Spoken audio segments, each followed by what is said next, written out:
esta fila, estas tres, los tres de atrás se pasan en esta fila. Mira ahí. Bien, y que escribieran como pausita. 26. Ya, mentira, o sea, lo ideal es que se vengan adelante. ¿Ya? Bueno, como siempre, muy buenas tardes, que hayan tenido un día bonito y que lo sigan teniendo hasta la noche para que puedan descansar, dormir tranquilo y antes de dormir no se olvide de dar gracias a Dios por la oportunidad que tiene hasta ahora, que tienen vida y salud. Hoy vamos a avanzar el primer tema donde ya vamos a empezar cómo se hace la grabación y todo y un poquito de las tablas de neonatología para que ustedes ya la vayan practicando y si nos da tiempo al final de clase vamos a hacer con el grupo C1 un caso clínico y así sucesivamente cada clase con el C2, con el C3, si nos da tiempo un caso clínico. Los casos clínicos, si los hacen bien durante mis clases van acumulando puntos. Yo pregunto, son puntos extra, ¿ya? Que no están dentro de lo que es la metodología de lo que es la evaluación. Entonces, si el C1 lo hace perfecto, tienen un punto para su primer parcial teórico, ¿ya? Entonces, ahora, me preguntaban si podían grabar las clases. A mí no me incomoda, no tengo problema. Pero lo que no quiero es que todo el mundo esté grabando. Elijan ustedes una persona que se ha acercado, que la grabe y después se la pase. Yo lo que quiero es que atiendan, porque cuando grabamos, cuando sacamos fotos, más estamos preocupados en la foto, en la grabación y no atendemos. ¿Ya? ¿Estamos? Entonces, nadie por los celulares, solamente uno que creo que ya está ahí y el que se comprometa ante ustedes y ante mí que se las va a pasar a todos ustedes. Alguien me comentaba si yo tenía un libro oficial y el libro que está no sé dónde, fotocopiado del libro oficial. Yo no tengo el libro oficial. Yo hablo las clases, las doy aquí y a los estudiantes que realmente hay excelente, todos los años me hacen un libro y me lo regalan. De repente es el que está en la fotocopia. Las variaciones son pocas, un poco actualizadas, pero no tengo un libro oficial. El libro oficial es Nelson, que ya lo hemos hablado. ¿Cierto? Y las normativas nacionales. ¿Qué pregunto yo? De lo que hablo en clase. Y probablemente vamos haciendo casos clínicos y les voy preguntando de ellos. ¿Ya? Entonces, vamos a empezar ahora, siempre diciéndole buenas tardes, la próxima, y obviamente hablando, como siempre hemos dicho, vamos a ver qué es lo que yo quiero en esta unidad y también la última lámina es lo que van a pasar ustedes en la próxima clase. ¿Para qué? Para que si tienen tiempito puedan leerlo antes de venir a clase. Entonces ahora vamos a avanzar lo que son las generalidades. La anterior, por favor. Las generalidades y vamos a tener conceptos básicos de pediatría. Uno, que es lo que más les interesa y me preguntaban, el sistema de evaluación. ¿Cómo evaluamos? Que hemos cambiado el año pasado a la actualidad. Y estamos haciendo una evaluación por competencia, que es el COE, que se lo voy a explicar. Y tener conceptos generales de lo que es la pediatría, de lo que es la misión del médico, de lo que es la misión de la medicina, algunos datos epidemiológicos y lo más importante son tablas que van a utilizar ustedes durante sus prácticas en simulación, tablas de neonatología que la van a empezar ahora y cuando hablemos del tema en específico ya la vamos a profundizar. Entonces, ¿qué es lo que yo quiero con esta clase? ¿Qué es lo que espero de ustedes? Que ustedes sean capaces de conocer el sistema de evaluación y estas clases, todas mis clases tienen que ser interactivas, obviamente con ustedes, ¿no es cierto? Y participativas. Ustedes tienen que saber cómo se va a evaluar. Que no exista duda para que después vengan, doctora, mire yo esto, no tengan ninguna duda. Entonces tienen que saber cómo evaluamos y cómo calificamos. Mis evaluaciones generalmente en la práctica son filmadas y luego la nota la ponemos entre todos porque trabajamos bajo una lista, una checklist y además con una rúbrica donde digo, qué sé yo, tienes que hacer el examen físico en 10 minutos, si lo has hecho en 10 minutos tenés competencia, si lo has hecho en menos tenés una competencia a mitad y así sucesivamente, y eso se cuantifica, ¿ya? Pero todo lo hago como ustedes. O sea que generalmente en la práctica no hay reclamo, no. En las teorías lo mismo. Me quedo yo y generalmente los alumnos que tienen la voluntad, les doy la respuesta en los exámenes teóricos, les doy la respuesta al finalizar el examen. Y luego después también hacemos ya la evaluación y cada uno sabe que ha respondido, ¿no es cierto? Entonces no hay dudas ni no tengo preferencia con nada. Todas para mí son iguales. La única, a veces son ustedes los que hacen diferencia. Que unos son más introvertidos, más se acercan a uno, otros son más introvertidos, están alejados, y aquí tenemos que pensar siempre en familia, que todos tenemos los mismos derechos, que debe existir la equidad en lo que es la evaluación, ¿ya? Entonces, tienen que conocer, tienen que identificar los alcances de lo que es la pediatría. La pediatría es una ciencia muy bonita. Y nosotros decimos los pediatras, es la excepción de los médicos, nos consideramos al igual que los antibióticos. Cuando cubre gran positivo y gran negativo, ¿qué se llama? De los antibióticos, ¿qué decimos? Amplio espectro. Entonces los pediatras decimos que somos de amplio espectro. ¿Por qué sería? ¿Por qué crees de amplio espectro? ¿El médico de adulto qué hace? ¿Y el pediatra? Trata adultos a niños. ¿Solo al niño? A la familia, a la madre, a la abuela, a la tía, a la vecina, porque viene la mamá y le dice, mi vecina me dijo que le dé agua con arroz para diarrea. Mi abuela dice tal cosa, que lo bañe con agua de toco porque suda mucho, por decirle, ¿no? Entonces tenemos que tener esa empatía y esa calidez humana de escuchar a la madre y lo que nos dice la madre, ver al niño como es, ¿ya? Entonces por eso decimos que somos médicos de amplio espectro. Poquito ahora van a conocer de lo que es la pediatría, su importancia y interpretar básicamente las tablas de neonatología. Entonces, ¿por qué decimos interactiva? ¿Cómo van a ser mis clases? Porque todos van a participar. Así es. ¿Y cómo van a participar? Expresando su pensamiento, haciendo un análisis crítico, ¿no es cierto? Van a preguntar, yo voy a responder, yo voy a preguntar y ustedes van a responder. Ya les he dicho, ¿nos podemos equivocar? Ustedes y yo. Nos equivocamos sí, y lo podemos hacer. Pero lo que yo no sé, lo vamos a buscar y ustedes lo van a buscar. Y lo que ustedes no entienden y yo lo sé, se los voy a explicar, ¿ok? ¿Hacemos la próxima? Esto de acá es un pantallazo para que vean cómo el proceso de enseñanza y aprendizaje lo captan los estudiantes. Se han hecho estudios y estudios de años y no varían mucho.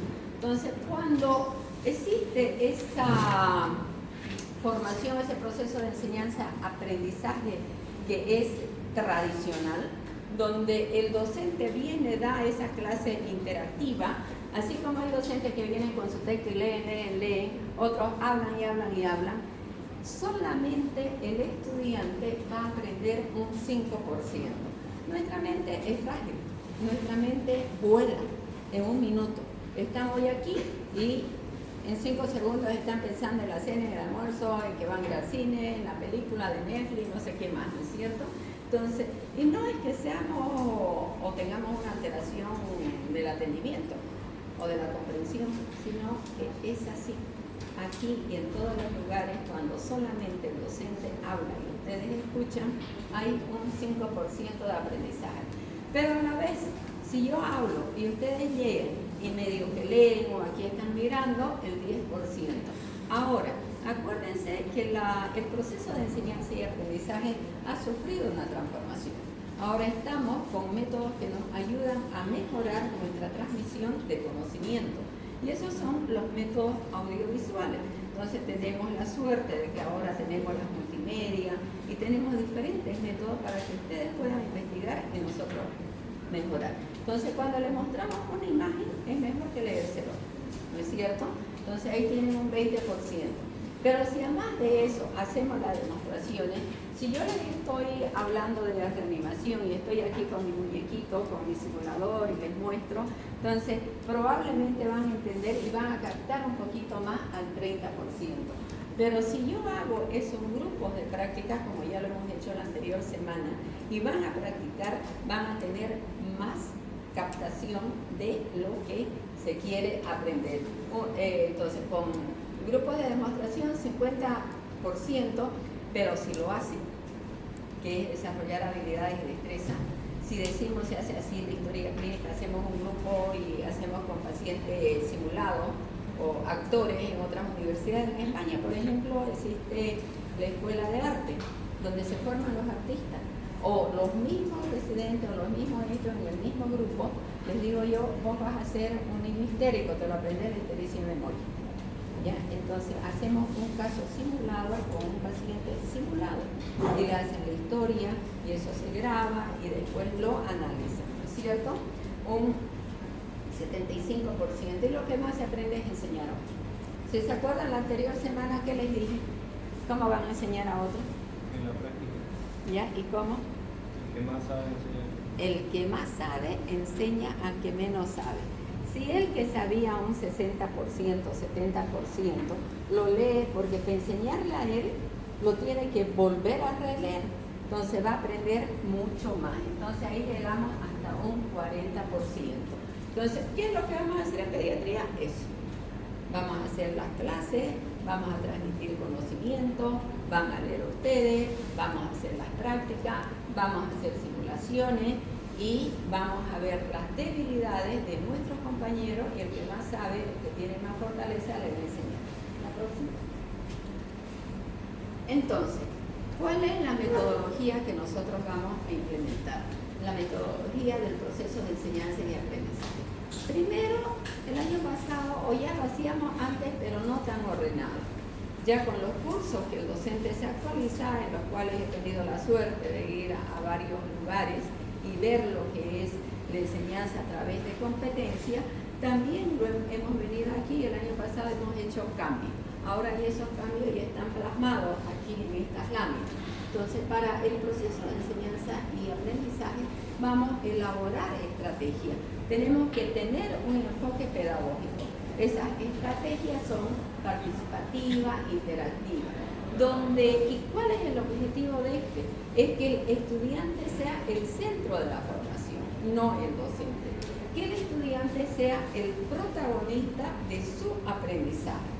Lo cual quiere decir que no solamente el docente les va a enseñar, ustedes tienen que tener la voluntad y la capacidad de querer aprender y buscar, obviamente, el autoaprendizaje. ¿Qué hacemos con eso? Vamos a fomentar el análisis clínico, van a aprender a hacer las discusiones de casos clínicos a través de una participación activa, y ya no va a ser ese estudiante que no va a querer hablar, sino todos van a hablar, todos van a analizar y todos van a dar su punto de vista, equivocado, errado, así, con aciertos, con errores, pero sí lo van a dar. Eso quiere decir que obviamente tiene que haber una integración completa entre lo que es el equipo de trabajo y también con el docente. Y luego, lo que a partir de la próxima clase o desde el comienzo estábamos haciendo, yo quería saber qué conocimientos tienen. Y así pregunto al azar, con preguntas sueltas, preguntas fáciles, que solamente es para razonar. Entonces, el docente debe explorar qué conocimientos previos tienen ustedes, ¿no es cierto? Eso nos va a poder, vamos a poder nosotros identificar su fortaleza y sus debilidades. Y de repente ustedes van a hacer una autoevaluación y también van a fortalecer sus debilidades. Es la única manera de despejar las dudas, la única manera de ver nuestros errores. Si yo no hago mi autoevaluación, si yo no identifico mis debilidades y mis fortalezas, no voy a mejorar. Voy a ser en todas las carreras un profesional mediocre que probablemente después tenga frustración. Ahora, ¿cómo vamos a hacer eso? Lo que les decía yo, ¿cómo voy a identificar? Preguntando. Y si yo pregunto, ni se tienen que dar por enterado que les pregunté, y los demás ni tienen que criticar lo que vos hiciste, respondiste mal, que no es así. Si piensan que respondí mal, es interactiva, participativa. significativa. Si tienen otra idea, otro concepto, levantan la mano y opinan, ¿no es cierto? Entonces, aquí hay una palabra bonita: construir el aprendizaje desde la base del estudio. Eso es lo que deberíamos hacer todos. Entonces, nuestro proceso de enseñanza y aprendizaje está en base a ustedes. Queremos que ustedes aprendan, queremos que ustedes sean buenos, que sean excelentes y que triunfen en su vida profesional. Ahora, con esa construcción del aprendizaje, ¿qué es lo que tiene que hacer el docente? Dar explicaciones o dar estas clases, que todavía estamos en ese proceso, de repente de algún tiempo ya no hay esas clases, pero que no sean magistrales, que no sea que venga el docente y transmita así sus conocimientos, que sean pausadas, que sean interactivas y que haya esa relación continua de docente y estudiante. Con esto vamos a promoverlo, ustedes se van a esforzar, generalmente mi grupo se esfuerzan, se estresan, no sé qué en las prácticas que ya lo van a ver, pero salen buenos. El concepto que tienen cuando hacen su rotación de internado en los hospitales, dicen, son de la Gabriel, ¿con qué docente pasaron? Siempre fue así. Si pasaron, no es porque sea yo, ya por si acaso. Si pasaron con tales docentes, sus prácticas las han hecho. Si le preguntan el árbol, responde. Si le preguntan si normal, responde. Si le preguntan, generalmente responden porque estamos repitiendo todo. Tienen la capacidad de tener un pensamiento crítico, aprenden a razonar y obviamente volvemos a repetir la participación activa. ¿Cuál es el objetivo de este proceso? Promover el aprendizaje activo, desarrollar conocimientos, habilidades y destrezas, obviamente el pensamiento crítico y atención del niño. Esto no es para pediatría, esto debería ser en todas las carreras, esto debería ser en todas las asignaturas, tanto en la Facultad de Ciencias de la Salud como en las otras carreras. La próxima. Ahora, ¿cómo hacemos para que ustedes puedan desarrollar esas habilidades y destrezas? ¿Cómo lo aplicamos en la práctica? Hemos hablado de la teoría, ¿no es cierto? ¿Cómo vamos a hacer la teoría? Dijiste sí. La teoría la vamos a pasar en el aula. Ya. Y la práctica es ¿Pero qué más? ¿Cómo va a ser la teoría? participativa. ¿Ya? ¿Cómo van a participar? Preguntando las dudas, sacando sus dudas. ¿Qué va a hacer el docente? Aclarar las dudas. Y transmitir conocimiento, ¿no es cierto? Y en la teoría, ¿qué vamos a hacer? Entonces, ¿cómo lo vamos a aplicar en la teoría? ¿Qué vamos a hacer en pediatría? Atención a través de simuladores, lo que es simulación clínica. Entonces tenemos simuladores de recién nacido prematuro, las cabecitas para intubar, los niños para reanimar, los niños para atender el recién nacido. Tenemos todos los simuladores que ustedes lo van a aprender a manejar. ¿Aquí qué están haciendo? Aquí está Un masaje cardíaco. un masaje cardíaco. ¿Con qué? Con una ventilación. ¿Qué se llama eso? Reanimación. Están reanimando, ¿no es cierto? Entonces eso es lo que tienen que ver, razonar y analizar. La próxima. Ahora, ¿cómo vamos a evaluar esas competencias? La anterior clase ya les había adelantado un poquito sobre el tipo de competencias, que son 3. ¿Cuáles son? Muy bien. ¿La de atrás? ¿El otro de atrás? Ya.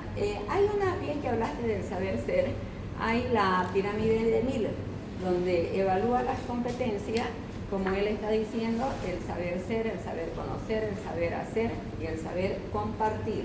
Esas son las competencias que habla en la escala de Miller.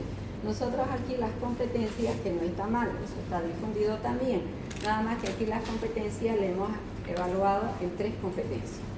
Medicina basada en competencia. Uno es la parte cognitiva, de conocimiento, la otra, habilidades y destrezas, y la otra, actitudinales, ¿no? Entonces son esas 3 competencias. Y esas 3 competencias las vamos a realizar en las prácticas. ¿Y cómo lo vamos a hacer? ¿Cómo lo vamos a evaluar?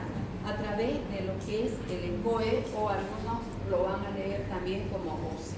Yo lo aprendí como ECOE, en España se llama ECOE, que es la evaluación clínica objetiva y estandarizada o estructurada. Eso significa el ECOE, ¿ya? Entonces, ahí vamos a hacer las competencias clínicas de manera objetiva y estandarizada. O sea, vamos a tener una rúbrica, vamos a tener una checklist, vamos a tener los tiempos y todo eso lo vamos a controlar. Así como lo evaluó él, así lo voy a evaluar a él, a la otra y a la otra, bajo el mismo sistema, bajo la misma normativa, ¿no? Entonces, en eso ahí, en ese ECOE, hacemos lo que hemos dicho aquí, las 3 competencias que yo le preguntaba. Entonces, si ustedes me escuchan y si ustedes miran, les he dicho que no quiero que saquen fotos, que no estén con celulares, porque hay una persona que está grabando. Y lo primero que quiero es que ustedes me entiendan y que yo les entienda, que yo los entienda. No es que me moleste, sino que no atienden. Están preocupados en la foto, están preocupados en grabar, y este es su compañero que voluntariamente se ofreció, se los tiene que pasar a todos. Un trabajo grande porque lo vas a tener que editar. Lo que hiciste es hacer voluntariamente, asume con responsabilidad. Ya, entonces lo van a tener, chicos, no se preocupen de sacar fotos, ¿no? Ahora, ¿qué método vamos a hacer para evaluar este ECOE? Lo que le decía, checklist, rúbrica, escala de calificación, evaluación con el paciente, y en el momento del examen es una observación directa del observador estandarizado. En otros lugares ya tienen las cámaras especiales donde ustedes se quedan haciendo y nosotros lo evaluamos atrás, no nos ven y lo miramos a través de la grabación. Aquí nos falta todavía para comprar cámaras S y S, en algo por ahí se llama, para que nosotros de afuera lo podamos observar y ustedes se queden tranquilos de hacer, porque siempre es un estrés el que el docente esté ahí mirando lo que hace y a veces se estresa y se confunde. Entonces allá lo hacen así, ¿ya? Ahora, ¿cómo lo hacemos aquí? Ustedes de este grupo haciendo y yo estoy observándolo y otro del otro grupo lo está grabando. Para cuando ya hagamos esa evaluación a través de la rúbrica, veamos o vean lo que han hecho, veamos lo que han hecho, veamos qué era lo que tenían que hacer y de ahí sale la nota. Sigamos. Entonces, decimos que tenemos que tener una checklist o la lista de contenido. Esos son los pasos de procedimiento y todos los equipos que tienen que hacer. La escala global, que va a evaluar el desempeño general, las rúbricas, que son criterios diferentes y tienen puntuación, un paciente estandarizado o un simulador, y la observación directa. Con todo eso vamos a evaluar los 3 tipos de competencias. Pasamos a la próxima. Es lo que más quieren ustedes. ¿Cómo lo pondero? ¿Cómo lo califico? La nota, al final de todo lo que es el año, al final del proceso, es sobre 100. Son 3 parciales y un final. El ponderado de cada parcial es 25%. Si son 4, 25 por 4 suman los 5 puntos que deben acumular. Entonces, acumulativo, ¿ya? Ahora, ese 100% en cada uno de esos procesos, en el primero, segundo, tercero y cuarto, ¿cómo lo calificamos? Que ya lo habíamos hablado. La teórica, el 100%, y la práctica, el 30%. Esa teórica hay parcial, por ejemplo, en el primero no hay disertación, no hay exposición, que ya lo hemos hablado. ¿En cuál hay exposición? En el tercero, y a veces en el segundo, ¿ya? Entonces, en el primer parcial ya se los he explicado, que les voy a dar yo, porque ustedes no lo han visto nunca, la parte de neonatología, pero a veces hacemos trabajo de extensión. Ya, qué sé yo, hacemos conocimiento, el año pasado hicimos una actividad bonita, puertas abiertas. Eso tienen un puntaje de acuerdo a lo que presentan. Es como una feria, es un trabajo de extensión que lo hacemos en la universidad o a veces hacemos en los centros de salud. Generalmente el centro de salud o el distrito 1 o el centro que se llama la red centro ahora tiene diferentes centros de salud de primer nivel y nos piden que vamos que le demos trabajo de extensión, como decir, qué sé yo, inmunización, lactancia materna, esos son trabajos de extensión. Entonces, si vemos que podemos hacer un trabajo de extensión en el primer parcial, ahí tienen 10 puntos. Si no, y si tienen 10 puntos aquí, la teoría sería sobre 60. ¿Ok? Si no hay nada, solamente hay el examen teórico, es 70. Y las prácticas son 30%. Ahí no hay más nada.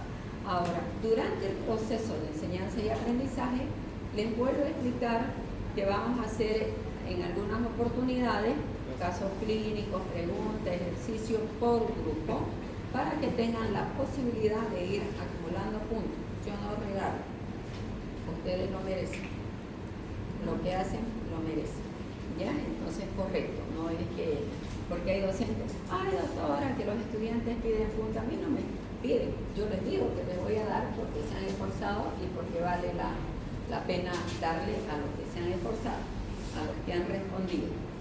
¿Alguna pregunta hasta acá?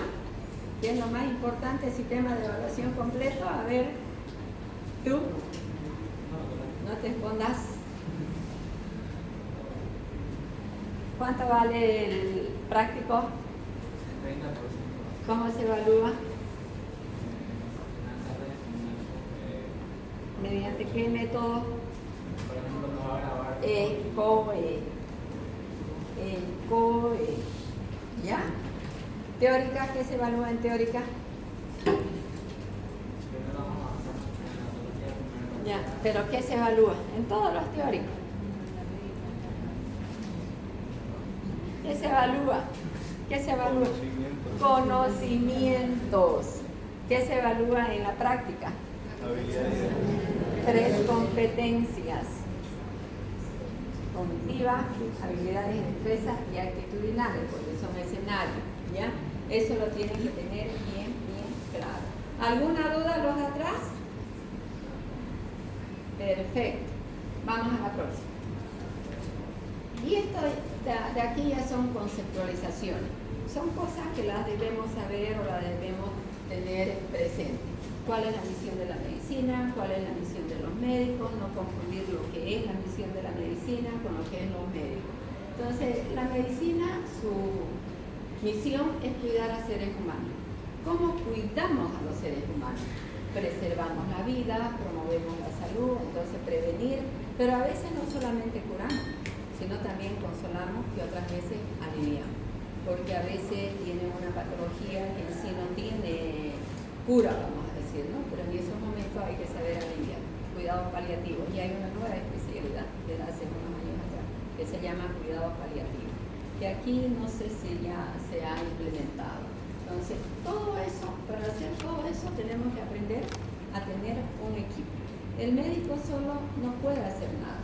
El médico tiene que tener su equipo, tiene que tener su gente para apoyarse obviamente en ello. Ahora, ¿cuál es la misión del médico? Lo primero, cumplir el juramento hipocrático, tener el compromiso ético, tener primero ver el paciente. El día de ayer estábamos en una reunión y lo deben saber ustedes, el concepto de cómo el médico de estar aquí ahora está aquí. ¿Cómo nos ve una gran mayoría de la población mercantilista? Que cobramos de todo y de nada, que algunas veces se pide laboratorio de todo, vas por una conjuntivitis, capaz es que te pidan una ecografía de abdomen, por decir, ¿no? No se llega tanto, pero sí. Se pide una serie de laboratorios, no sé si porque no tienen la visión clara de qué patología es y pedir de acuerdo a lo que piensa, o si es por otros motivos.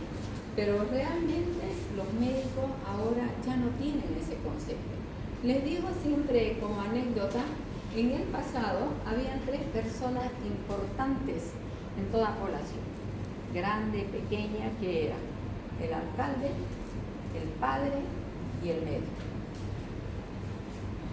Ahora, con todo lo que pasa, ni en el alcalde creen, sí todavía hay creencia en la parte católica y los médicos estamos de verdad desvalorizados.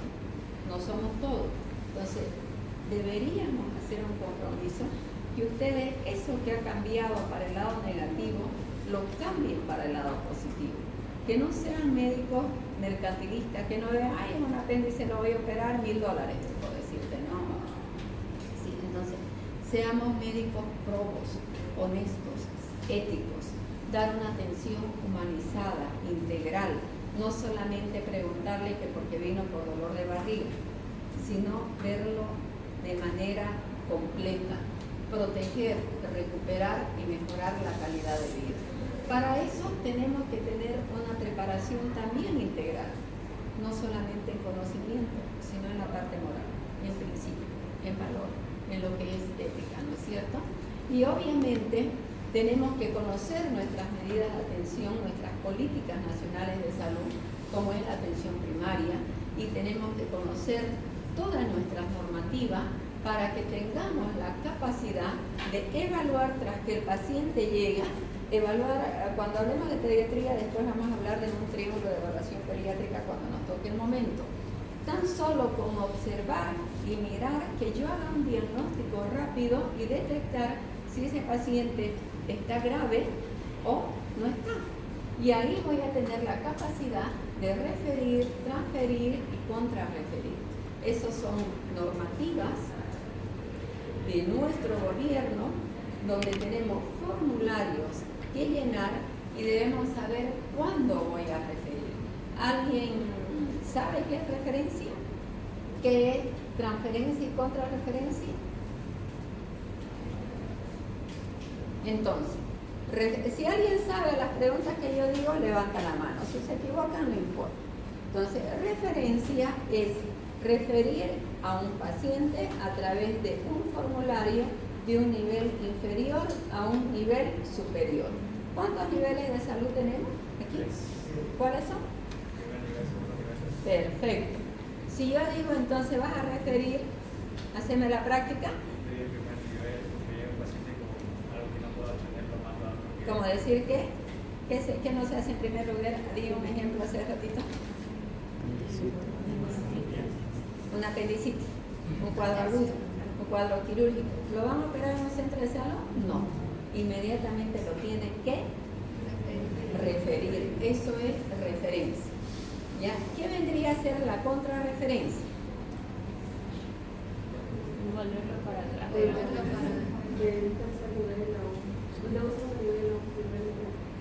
¿Qué es la contrarreferencia? La idea está bien, eso es lo que quiero, pensamiento crítico, que analicen y respondan. Entonces, yo le envío a ese paciente, me lo han operado, está bien, está todo ok, me lo van a devolver para que yo le haga el seguimiento. Eso es contrarreferencia.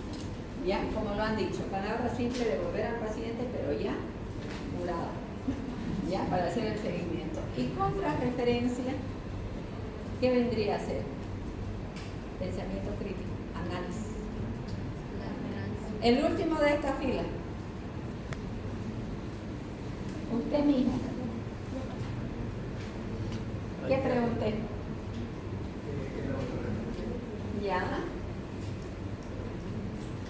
Estoy esperando su respuesta y su participación interactiva. ¿Qué se llama el devolver al paciente? Ya. ¿Y la transferencia qué vendría a ser?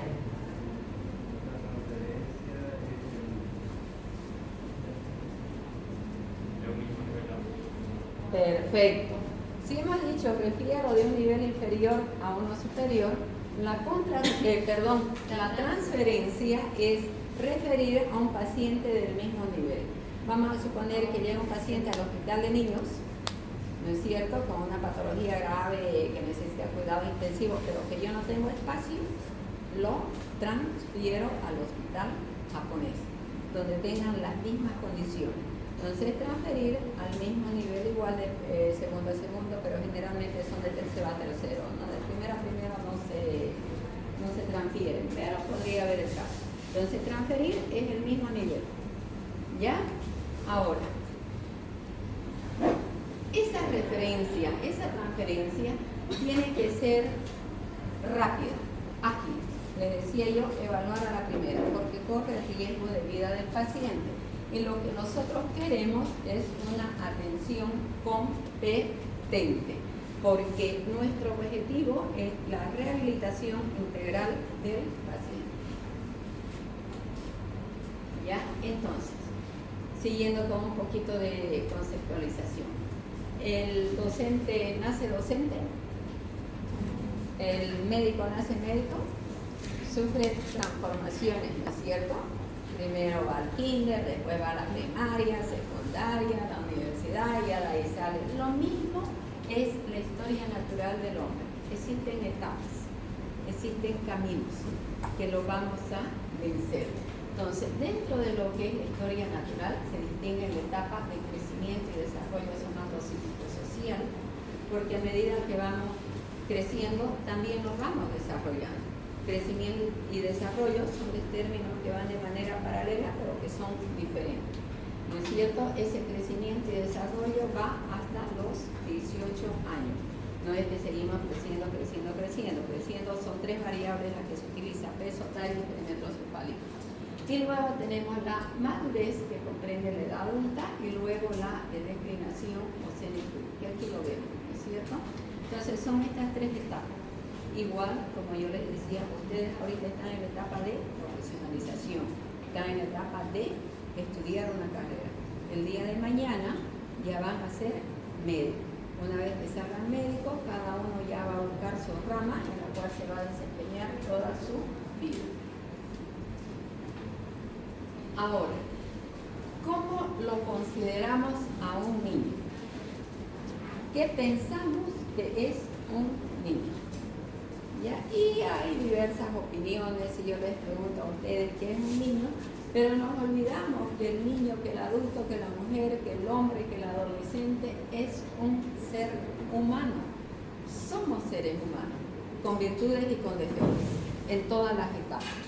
Obviamente que los niños tienen más virtudes que defectos, de repente la malcriadez, que no hace caso, pero lo demás son puras virtudes. La diferencia del niño a la del adulto es que este ser humano está en constante evolución, que va a ir pasando etapas, que va a empezar con la etapa neonatal y que de ahí va a seguir a la de lactante menor, lactante mayor, hasta que lleguemos ya a la etapa de la senectud.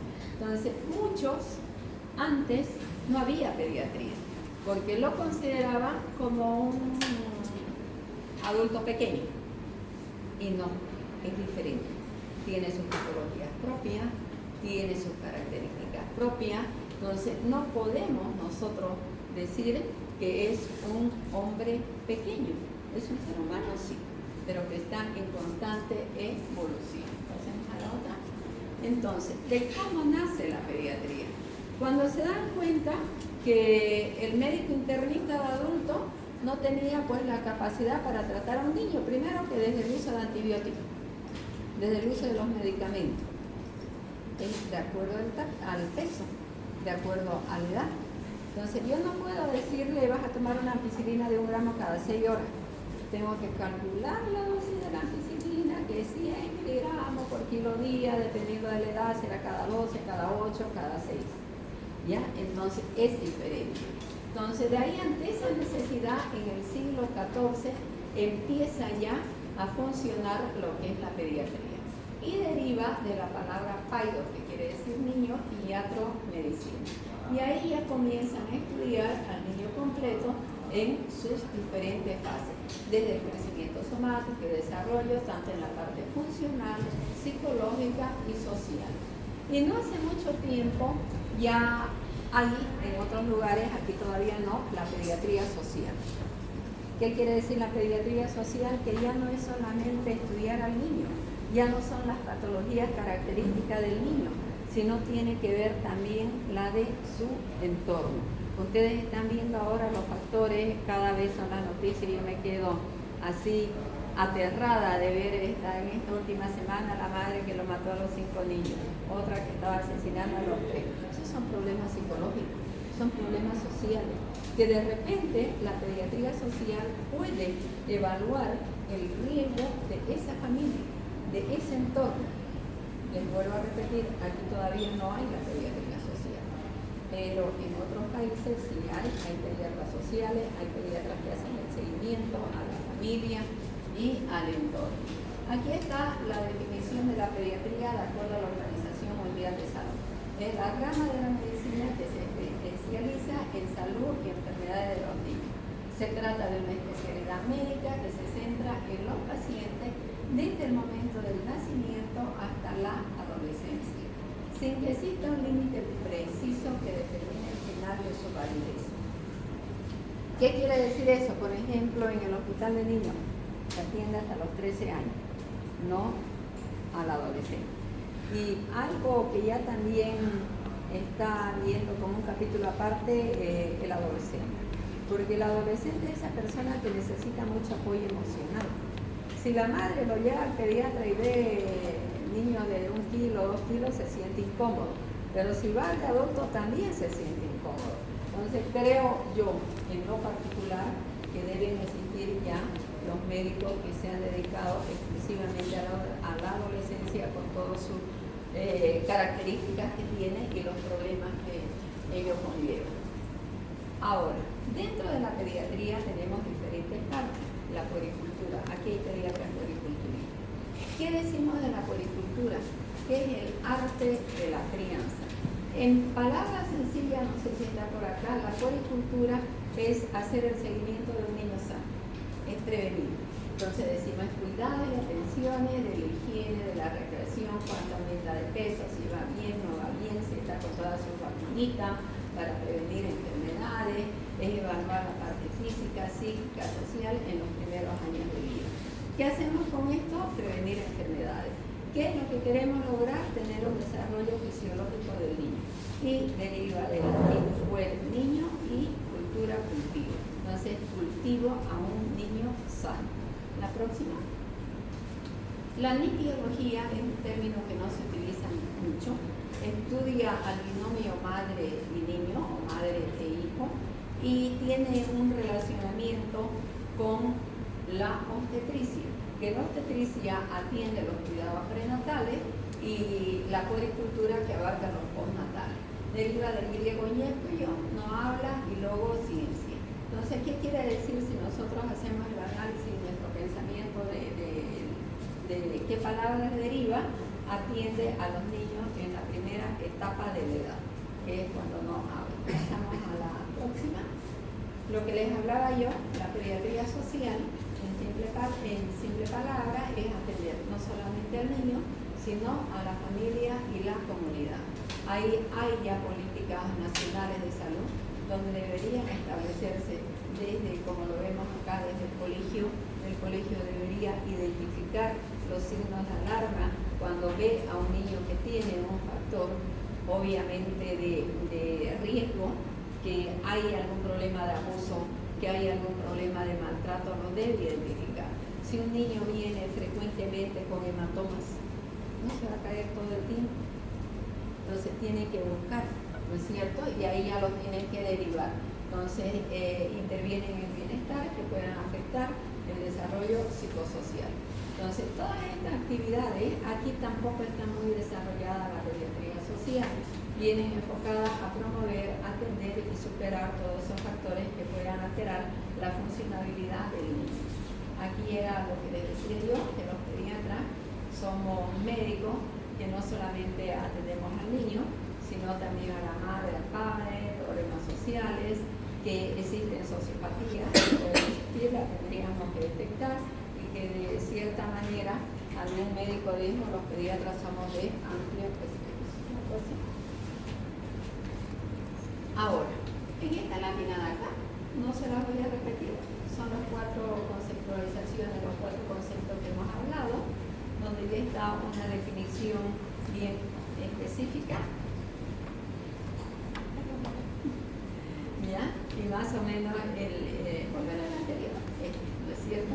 Y el enfoque que debemos dar es lo mismo que le he explicado, pero ya como un resumencito. Cuando graban, ahí le ponen el control print y ahí sacan la foto de lo que quieran también, lo que quieren tener la foto. ¿Ya? La próxima. Siempre nos basamos para hacer nuevas políticas en datos epidemiológicos, y hay bastantes datos epidemiológicos. Uno de los más importantes en lo que es la parte de pediatría y que nosotros estamos muy bien es la duración de la lactancia materna complementaria. Cuando hablamos de lactancia materna, todos sabemos que la lactancia materna es el alimento ideal para los niños.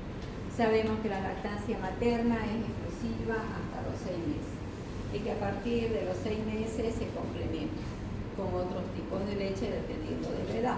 La leche maternizada de 6 meses a 1 año, la leche ya integral a partir del año, y lo ideal es que esta leche complementaria pues llegue hasta los 2 años mínimamente y sigan tomando, ¿no es cierto?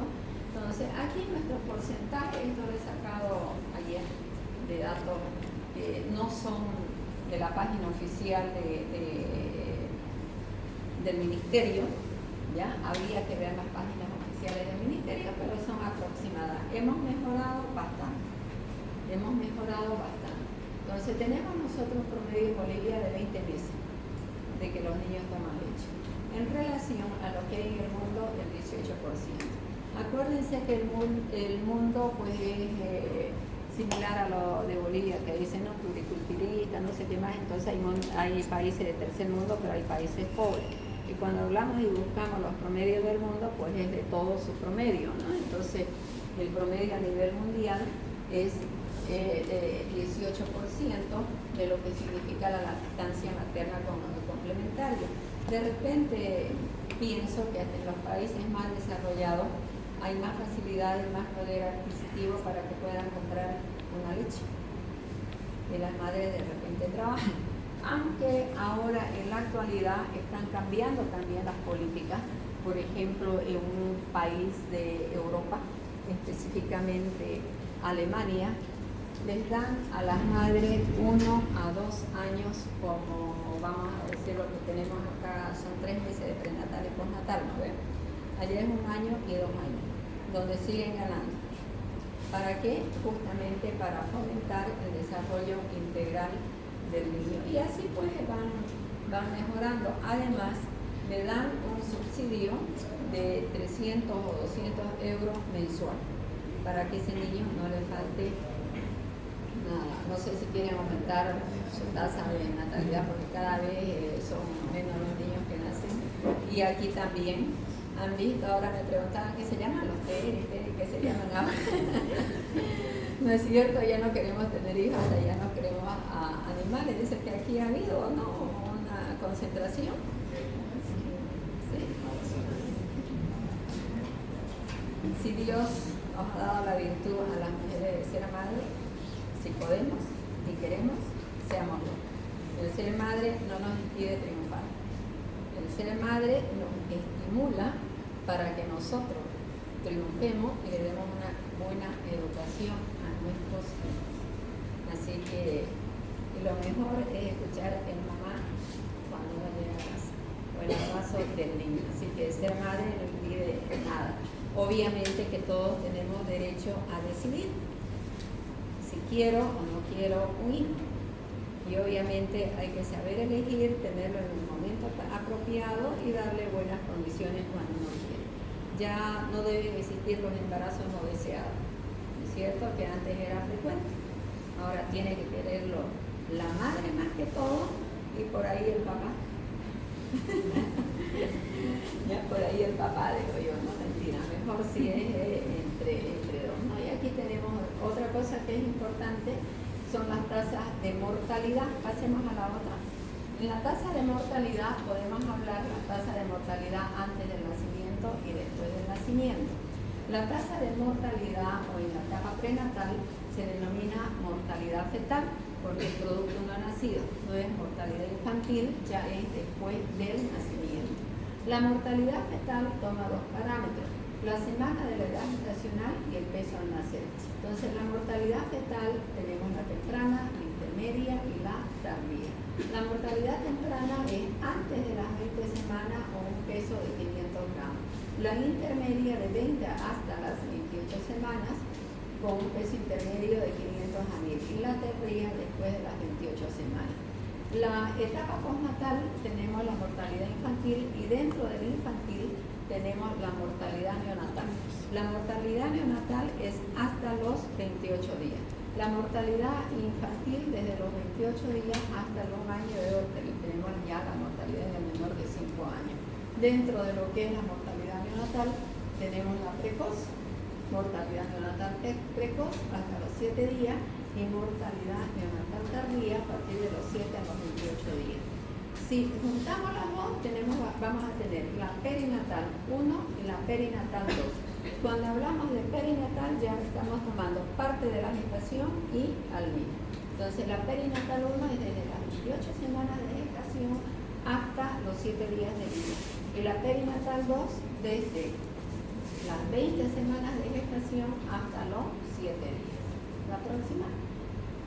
Y aquí antiguito, estamos aquí hasta 2018-2014, y ahí fíjense que de acuerdo a la implementación de las nuevas políticas, esto se los traigo solamente para que vean cómo hemos ido disminuyendo las tasas de la mortalidad ambas.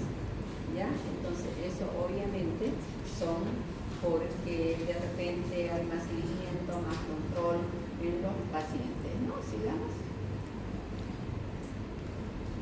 Esta era la situación actual de Bolivia, que es referente también, este es un pantallazo de lo que ocurre a nivel Bolivia. Santa Cruz, si nosotros nos fijamos dentro de lo que es la mortalidad neonatal, tenía una de las más bajas y Potosí las más altas, ¿no? Entonces aquí tenemos neonatal bajo de 27 al 15, el número de 5 años de 63 al 29. Y estamos en constante disminución. Nuestro objetivo siempre es que esta curva vaya descendiendo. ¿Vamos? Para la próxima. Ahora, una preocupación de lo que son las autoridades de salud desde el ministerio es la mortalidad neonatal.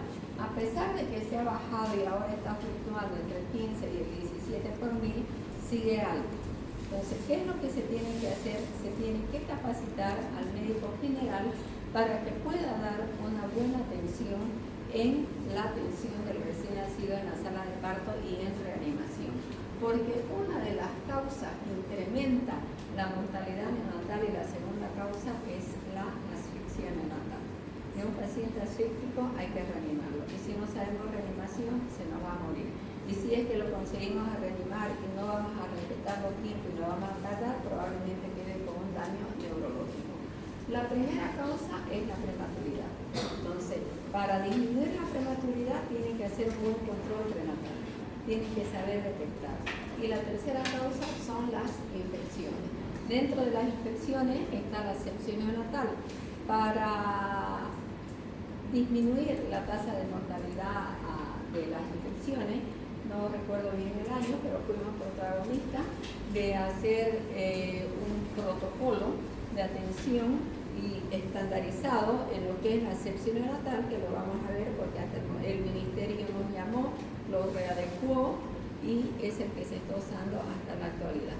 Lamentablemente no tuvimos tiempo, se hizo Hospital de Niños, estableció el estudio, Hospital Japonés y Hospital Francés, si no me equivoco, y después integró la maternidad. Ahí ya se hizo la difusión y ya es un programa estandarizado el manejo y protocolo de la sepsis neonatal a nivel Bolivia. Gracias. Otra cosa importante que deben saber ustedes como médico general son cuáles son las enfermedades prevalentes de la infancia y cómo tratarlas. Entonces, en esa tenemos las EDAs, enfermedad diarreica aguda, infecciones respiratorias agudas, la desnutrición y la anemia. Y obviamente que también tenemos enfermedades virales, las exantemáticas cada vez son menos. Ustedes saben que las exantemáticas son aquellas que tienen la característica de un rash, de un exantema y que llevan dermatología, que es sarampión, rubiola y infecciosa también, ¿no es cierto? Enfermedades bacterianas, parasitarias, tuberculosis y otras enfermedades. Ahora hay algo que también vemos que sí hay que evaluarlo, son las enfermedades congénitas. Las malformaciones congénitas que aparentemente llegan hasta un 2%. Eso sería bueno detectarlo al inicio del embarazo, ¿no es cierto? En el primer trimestre para ver qué tan grave y qué consecuencias puede tener y darle la atención oportuna en el momento preciso. Las próximas. Y ahora ya vamos a entrar a las tablas, que lo vuelvo a repetir. Esto es un pantallazo para que tengamos un poquito de referencia. Las vamos a volver a repetir con más profundidad cuando avancemos los temas. Entonces, primero tenemos que saber qué es la edad gestacional. Y me va a responder la última de esta fila, de la segunda. ¿Qué considera usted? Es la última, no mire para atrás porque no hay más. ¿Qué es la edad gestacional?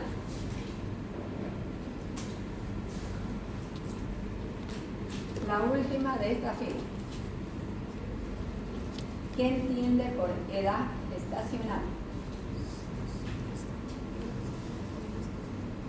La última de esta fila. ¿Quién quiere hablar? Las semanas de embarazo. Edad gestacional. ¿Qué quiere decir gestacional? Gestación, embarazo. ¿Qué quiere decir edad?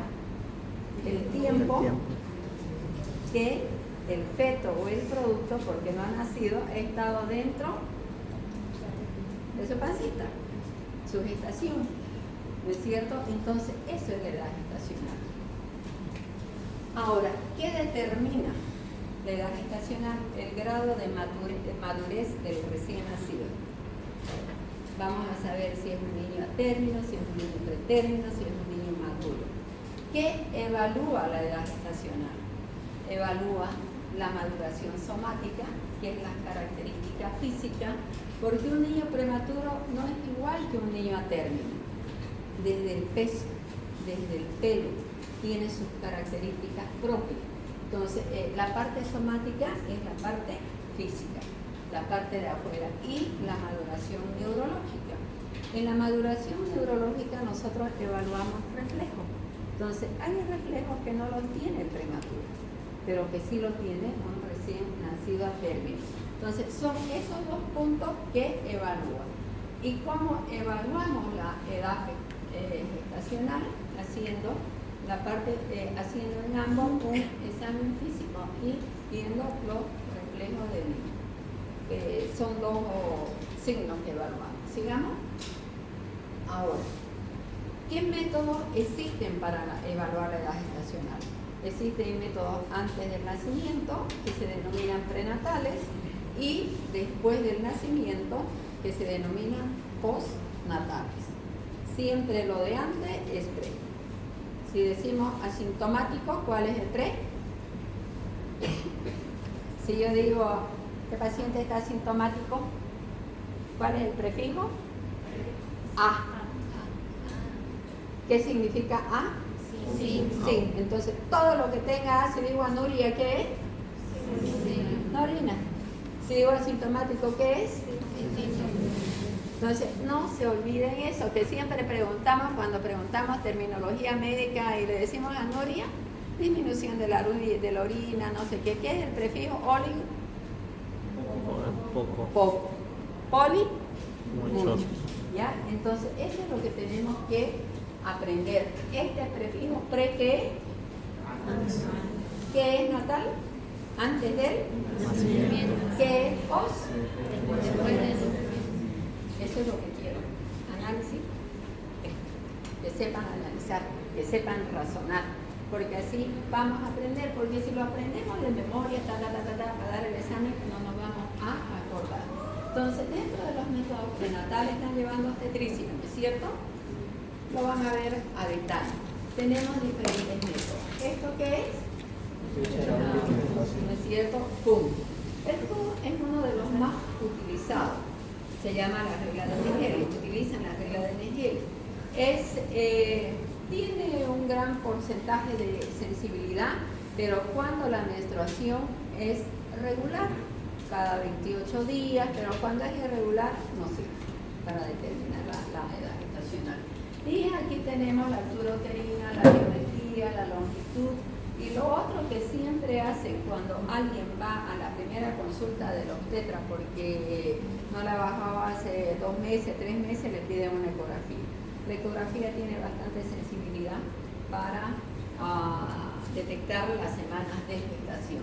Estudio de líquido amniótico, madurez placentario, los primeros ruidos cardíacos que generalmente aparecen entre las 10 y 12 semanas, la primera actividad fetal entre las 16 y 18, la frecuencia cardíaca. Entonces ya más o menos los obstetras tienen sus métodos para calcular qué nosotros debemos utilizar para evaluar la edad gestacional como pediatras. Y la edad gestacional se le evalúa en el momento del nacimiento, en la sala de parto, porque ahí ustedes van a llenar la historia y ahí tiene que salir con la edad gestacional y con la clasificación del recién nacido. Entonces, se utilizan diferentes métodos. Antes se utilizaba la de Usher. La de Usher es muy inespecífica, se las he traído, da un aproximado, pero ya está en desuso. La que se utiliza aquí en todos los lugares es Capurro. Hay dos Capurros, el A y el B. El uno evalúa solamente la parte somática y otro el somático y neurológico. Y tenemos las escalas que evalúan ya específicamente para el prematuro, que ya eso es de especialidad. Vaya, cuando sepan eso, ya está todo ok. La regla de Naegeli, ¿cómo la calculamos? La fecha de la última menstruación, el primer día, más 7 días, más 9 meses, y eso nos va a significar 40 semanas de gestación, que es el promedio. Un recién nacido a término es de 37 hasta las 42 semanas de gestación. Entonces ustedes todo eso ya lo dividen y saben cuántas semanas de gestación tiene. ¿La semana cuántos días tiene? 7. Se lo van a dividir. La próxima. Y aquí tienen solamente para ver y que sepan ustedes lo que les vuelvo a repetir, lo van a hacer en obstetricia, la relación de altura uterina y la semana de gestación. Otra cosa que el obstetra hace en la primera consulta es evaluar la altura uterina, ¿no es cierto? La mide y de acuerdo a eso más o menos ya saca su semana de gestación y lo comprueba siempre con una ecografía. La próxima. Ahora. Les decía yo, esto de acá es solamente para conocimiento, ya no se hace.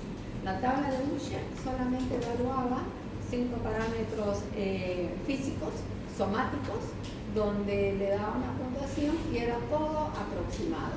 Entonces yo decía, es menos de 36 semanas, probablemente tiene de 36 a 38 y mayor de 38. Pero después se vio el menos de 36 semanas es prematuro, pero no nos dice qué tan prematuro es. De 36 a 38 tenemos los prematuros y tenemos también los a término, igualmente que el mayor de 38. Entonces, esta escala no se utiliza más. Pasemos a la próxima. Entonces, en la actualidad usemos Capurro. Dentro de lo que es Capurro, tenemos el Capurro A y el Capurro B. El Capurro A evalúa parámetros somáticos físicos y signos neurológicos. A esto le damos una puntuación y le vamos a sumar una constante, lo dividimos entre 7 y tenemos la edad de gestación aproximada con una variabilidad o un margen de error mínimo de 8%. Y el Capurro B solamente evalúa la parte somática, física. ¿Pasamos a la próxima? Entonces, esta es la tabla que generalmente está difundida. Y aquí hay un pequeño, digamos, no es error, es interpretación. Esto significa columna A, columna B, no Capurro A ni Capurro B, por si acaso. ¿Ya? Es solamente para que lo tengamos en cuenta. Es la columna y los puntajes, lo que evalúa está bien. Pasemos a la próxima para que lo entiendan.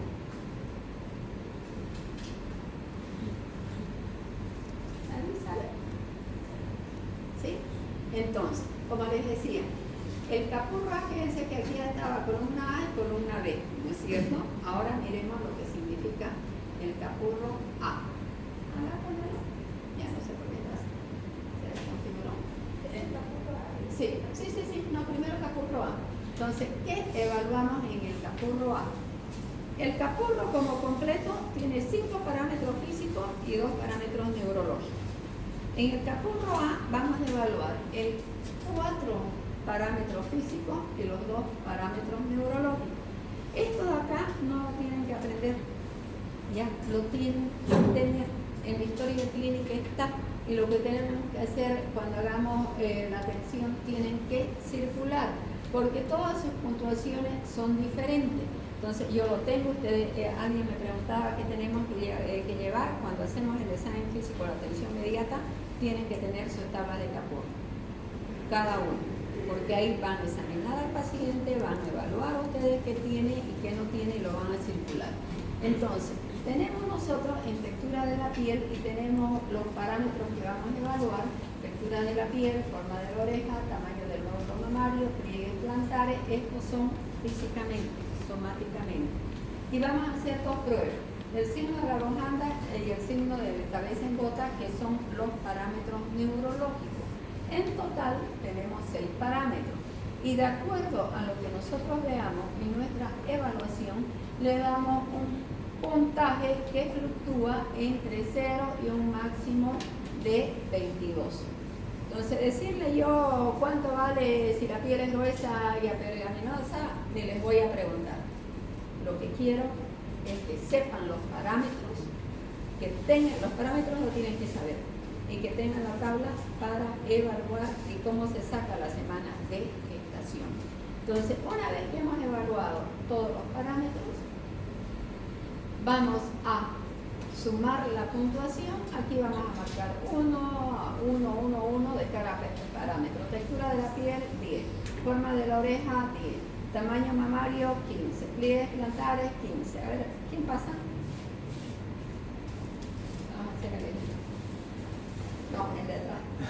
A los de atrás debe ser pasar. El último de esta fila. Sí. A lo más escondido van a pasar, porque los más adelante son los que más están ahí atendiendo los alzajes. Entonces vamos a hacer la evaluación de Capurro A.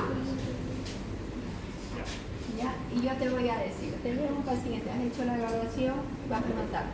Punto 1. Tiene la piel lisa y moderadamente gruesa con descamación superficial.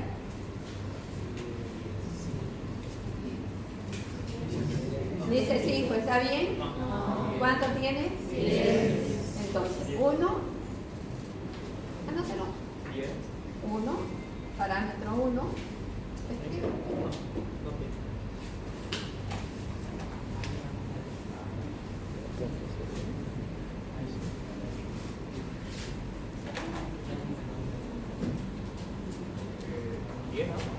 Va 1, 10. Igual. 10. Forma de la oreja.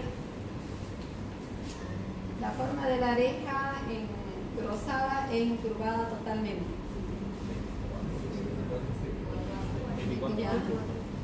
Lo están viendo. Igual lo van a tener en las clases y lo van a ver. 24. Acá le pongo parámetro 2. Igual. 24. Tamaño del nódulo mamario mide 0,8 centímetros. 0,8.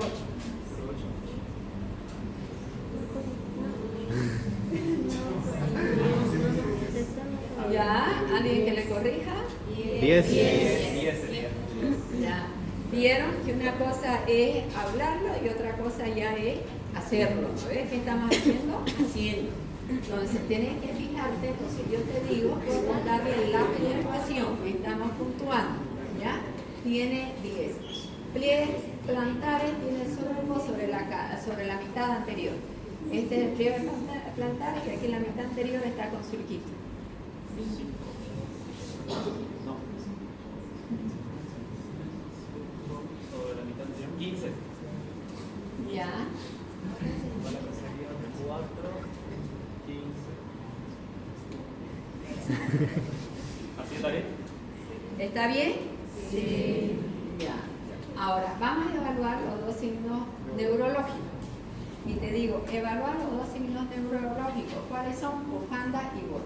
¿Qué hago en la bufanda? Agarro el codo y lo llevo al extremo posterior, al otro extremo, ¿ya? Y veo hasta dónde llega mi codo. Y aquí tenemos. Entonces, aquí, ¿dónde llega? Yo te digo, llega en la línea media.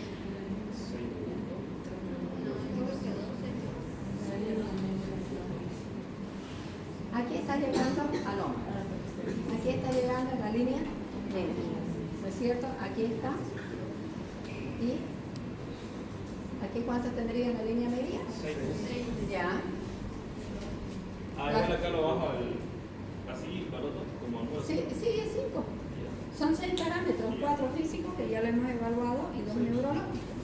Y en el signo de la cabeza tiene 8. Es la flexión. Lo levantamos y vemos el ángulo que forma. Ahora, ¿qué hacemos? ¿Lo sumamos? Ahí que es. Acá punto dice edad personal, sumatoria de la evaluación más 200. Hágalo. 7 días. Hágalo. Hay una constante que en el capurro A es 200. ¿Cuántos días tiene? ¿Por qué hacemos o dividimos entre 7? Ya lo expliqué. Por los 7 días de la semana. Ya, hágalo. Y yo les pregunto, les puedo decir, tienen una puntuación de tanto en el examen, ¿cuánto tiene de?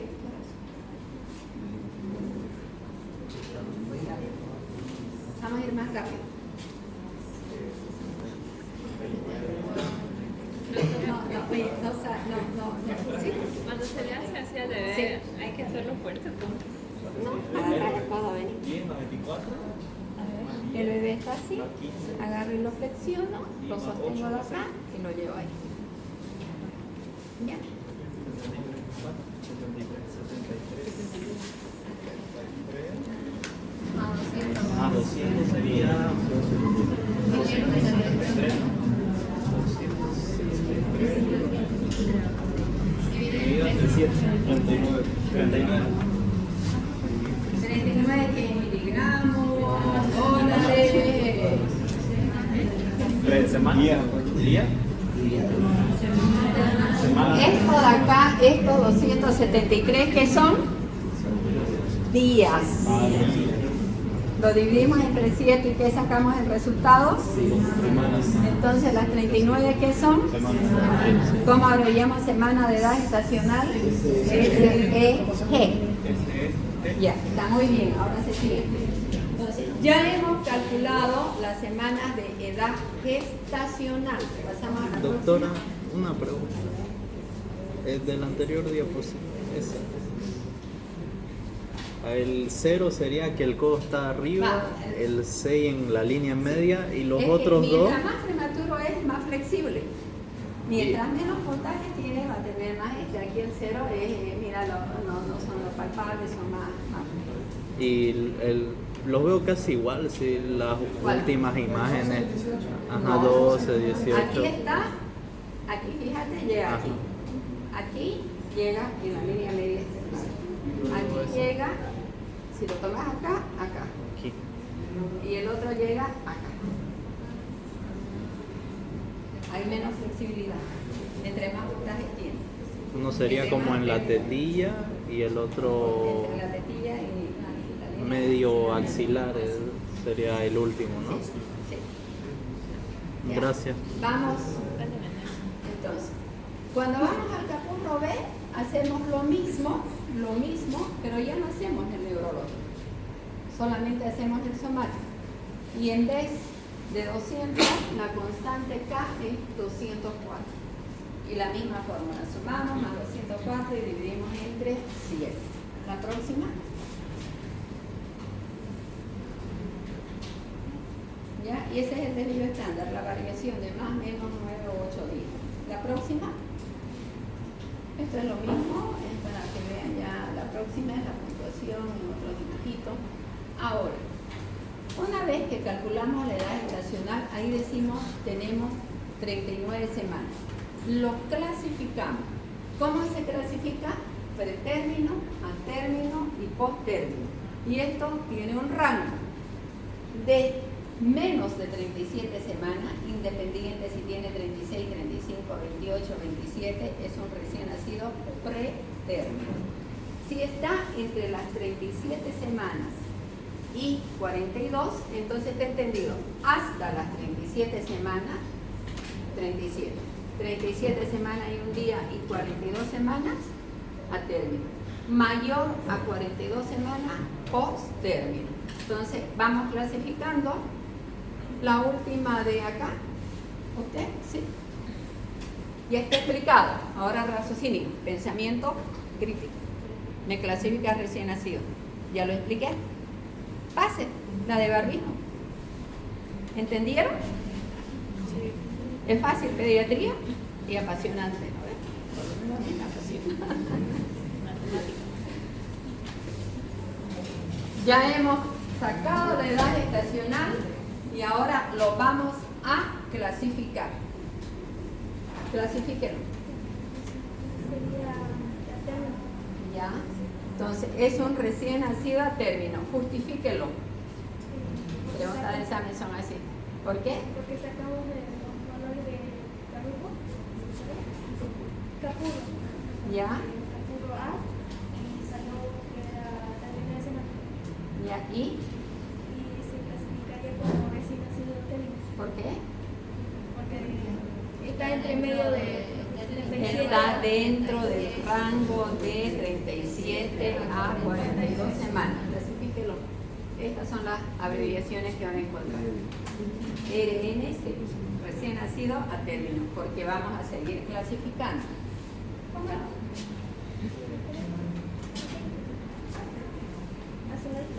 Sí, o abajo. Hacemos la próxima.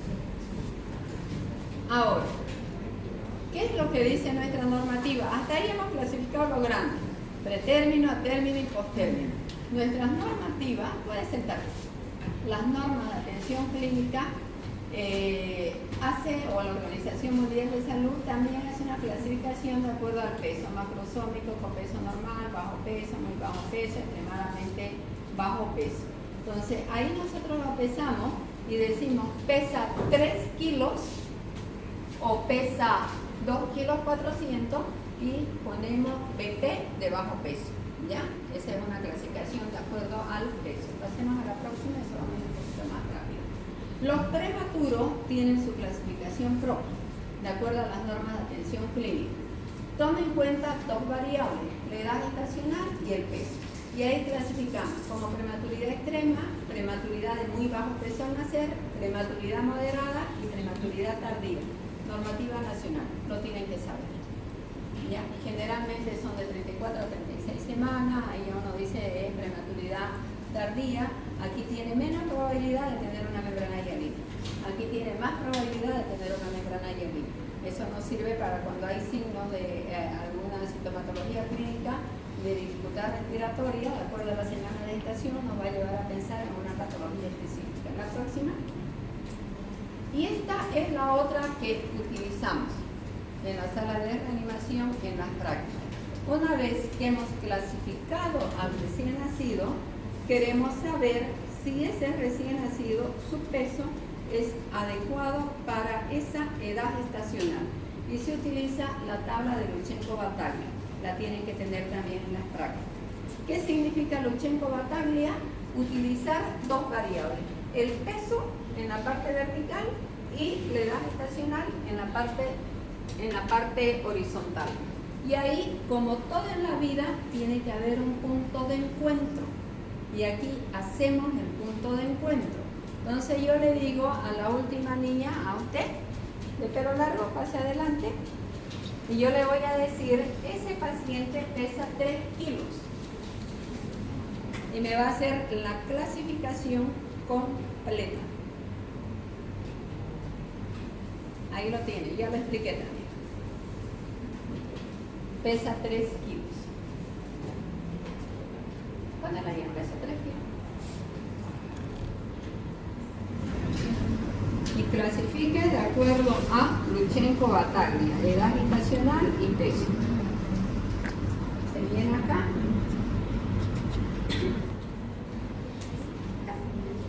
La tienen que tener la tabla. Cuando hagan sus exámenes y el toque, tienen que estar con su tabla, porque si no, no tienen herramienta y ya ahí tienen.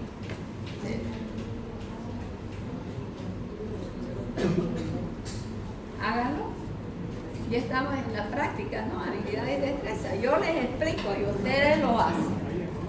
Y yo, ¿qué hago? Observo.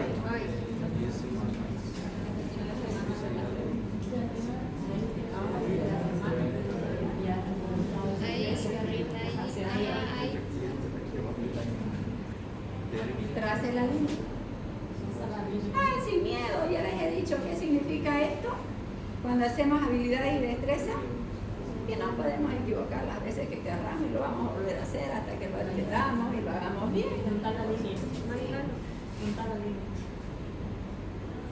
¿Qué tienen que buscar primero? Te voy a ayudar.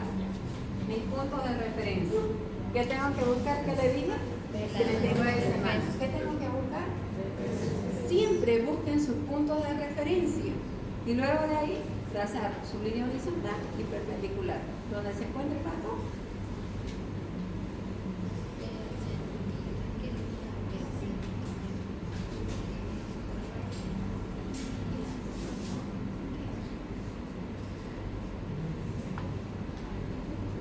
Muy bien. Entonces ya lo hemos buscado, ya el punto de encuentro ya lo tenemos y ahí nos fijamos. ¿Qué nos fijamos? Ponete un ladito, mi mamá. Tenemos dos percentiles. Percentil 10 y percentil 90. Ya todo lo que está entre el percentil 10 y el percentil 90 es un adecuado para la edad gestacional. Está perfecto. ¿Ya? Todo lo que cae el punto de encuentro por debajo del percentil 10 es pequeño para la edad gestacional. Y lo que cae por encima del percentil 90 es grande para la edad gestacional. Entonces, ¿qué sería tu niño? Un recién nacido a término, ¿qué? ¿Cómo lo abreviamos? ¿Cómo no? Son preguntas que hago en los exámenes. No hay nada de que inventarse, es solamente utilizar y tener.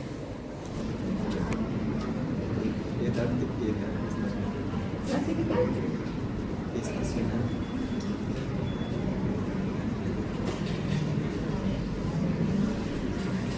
¿Cómo lo clasifica?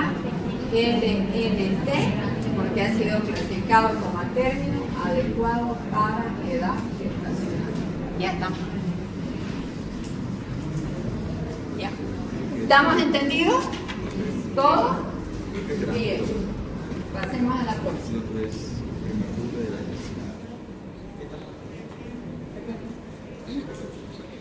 Ahora, un pretérmino puede ser pequeño, puede ser adecuado, puede ser grande, al igual que un término, al igual que un postérmino. ¿De qué depende? ¿De qué depende? De las dos variables, del peso y el punto de encuentro. Y los dos percentiles, 10, 90. Vamos a la próxima. Otra tabla así rápido porque ya se me pasó el tiempo, no vamos a hacer ejemplos como cuando nos toque, es la tabla de Silverman-Andersen. Esa tabla sirve para evaluar el grado de dificultad respiratoria. Evalúa 5 parámetros y a la vez esos 5 parámetros se le da también una puntuación. Esa puntuación es variable de 0, 1 y 2. Significa que vamos a tener una puntuación mínima de 0 y una máxima de 10. Porque si son 5 parámetros y tiene 2 puntos, va a ser como máximo de 10. Entre el puntaje más alto, el niño va a tener mayor dificultad respiratoria. ¿Qué es lo que tenemos que hacer? Observar en el caso de aleteo nasal, en el caso de quejido inspiratorio, no es ins, es al salir. Entonces, evaluar, escuchar como dice ahí, darle la puntuación, observar el tiraje intercostal, observar el hundimiento del apéndice sifoide y la disociación. ¿Cómo evaluamos la disociación? Aquí dice tóraco abdominal. Tenemos un tórax y tenemos un abdomen. La respiración es sincrónica, sube y baja. Cuando está así, sube, baja ambos, es una respiración sincronizada y tiene una puntuación de 0. No tiene dificultad para respirar en este parámetro. La respiración con inspiración, eso quiere decir que sube aquí en lo que nosotros ya estamos hablando, ya hay una disociación. El uno se mantiene inmóvil y el otro sube. El tórax se mantiene inmóvil, como aquí lo tenemos, y el otro sube. ¿Ya? Entonces ahí le damos una puntuación de 1. Pero si tenemos un bamboleo, sub y baja, el uno sube y el otro baja, como un sub y baja, ya le damos una puntuación de 2. ¿Ya? Entonces, si nosotros interpretamos, pasar a la próxima, el grado de dificultad respiratoria lo vamos a clasificar como que no tiene, como leve, como moderado o grave, dependiendo de la puntuación. Si dentro de esos 5 parámetros está dentro de una puntuación 1 a 3 es leve, de 4 a 6 moderado y de 7 al 10 es grave. Entonces, ¿qué quiere decir esto? Que evaluamos el grado de dificultad respiratoria. En la próxima, el APGAR. El APGAR es la dificultad respiratoria la evaluamos cuando el niño tiene dificultad para respirar.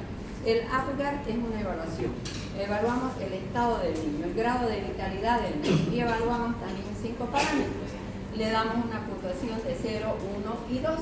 Entonces, ¿qué parámetros evaluamos? Frecuencia cardíaca cuantificada, se oculta. Donde en la sala de parto, al primer minuto, sí o sí, prematuro, a término, por término bajo, adecuado, evalúan al primer minuto, reanimando, no reanimando, sí o sí se evalúa el APGAR. ¿Ya?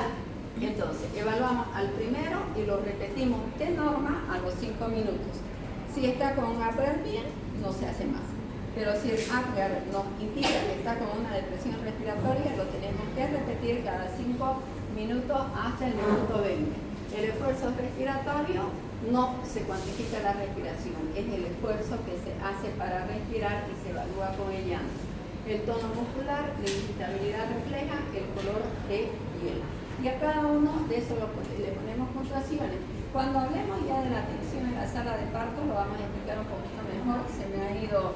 Lo único de malo que en esta clase de interactiva y participativa son larguísimos, porque hay que hacerlo pasar y charlar, pero bueno, pasemos. ¿Ya? Entonces, hay algo que les quiero recalcar. Generalmente salen los tics para aprender el APGAR y uno de los tics más comunes es la palabra APGAR. Evaluar la apariencia, evaluar el pulso, evaluar los gestos, la actividad, lo que dice APGAR. ¿Ya?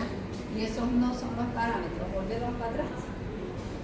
Los parámetros y les pongo ya la palabra para que recuerden FETI. Cuando evalúo el pulso, ¿qué estoy haciendo? Evaluando la frecuencia cardíaca. Cuando evalúo los gestos que estoy evaluando, la irritabilidad refleja. Entonces, yo quiero que lo aprendan, lo saben, los otros lo pueden tener como que les sirva de referencia, pero los parámetros son estos. Para las preguntas son estos. Para las respuestas son estos. ¿Ya? Pasamos a la próxima. ¿Cómo lo interpretamos? Igual. El APGAR no evalúa el sufrimiento fetal, que también hay otra controversia y discusiones y hay algunos que piensan que evalúa el sufrimiento fetal. Evalúa el grado de depresión respiratoria en el caso de que esté alterado y evalúa en sí la vitalidad del recién nacido. Entonces, si el paciente tiene un APGAR 0, está en paro. Si tiene de 1 a 3, está en depresión cardiopulmonar o cardiorrespiratoria grave. De 4 a 6, moderada, y de 7 a 10, buena vitalidad. Este paciente se va con la mano, si tiene el peso adecuado. La próxima.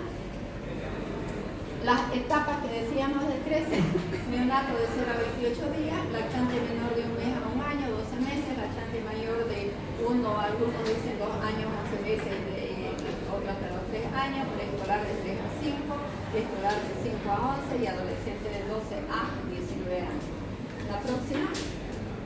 ¿Cómo hacemos la evaluación del crecimiento? ¿Qué hacemos en los controles? Variables tradicionales, peso, estatura y perímetro cefálico. Se hace el control del niño sano, que se llama puericultura, donde vemos su crecimiento, si está adecuado o no está adecuado. También lo vamos a avanzar cuando hablemos de crecimiento. La próxima. Peso, estatura, esto también lo vamos a ver en la clase, es como el niño, qué es lo que debemos esperar. Yo sé que los primeros 3 meses tiene que aumentar 25 a 30 gramos por día. Entonces tengo que hacerle, si ustedes tienen hermanitos, sobrinitos, cuando van a control, cuando van al centro de salud, les dan un carnet. Y en ese carnet los puntúan y van viendo todo lo que es su crecimiento y también lo que es el desarrollo neuropsicológico. Y estos ya son dicas, como dicen ustedes. Pasemos a la próxima. Y hay fórmula para calcular también el peso esperado entre 3 a 12 meses, la fórmula que utilizamos de 1 a 6 años y de 7 a 12 años. Que todo eso no lo tiene un cuaderno anotado, uno lo tiene, lo ve, lo mira y se fija si más o menos está dentro de lo que nosotros esperamos. La próxima, lo mismo para talla, las fórmulas que se utilizan. La próxima. Y con eso hemos acabado. Y en la próxima clase vamos a hablar de todo lo que es ética, consideraciones éticas. Entonces espero que medio que lean, para que medio que pregunten y medio que interactuemos y hablemos. ¿Ok? ¿Está todo bien, chicos? Adiós conmigo. Hasta el próximo martes. Espero que me hayan atendido y entendido. Si no me entendieron, lo leen, lo buscan.